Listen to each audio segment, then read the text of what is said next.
Presyo ng galunggong mahigit 300 pesos kada kilo na. Halos kapresyo na ito ng karning baboy at mas mahal pa sa imported na galunggong.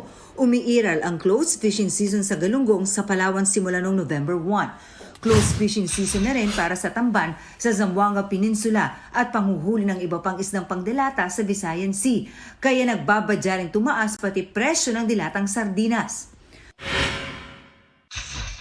Pagkakaroon ng peking ID ng mga banyaga, may tuturing na national security threat ayon sa National Security Council o NSC. Ayon kay National Security Council Assistant Director General Jonathan Malaya, ilang korap na local civil register ang sangkot daw sa pag-i-issue ng birth certificate ng ilang banyaga at pinapadala sa Philippine Statistics Authority. Ang resulta, nakakakuha ng Philippine passport ang mga banyaga.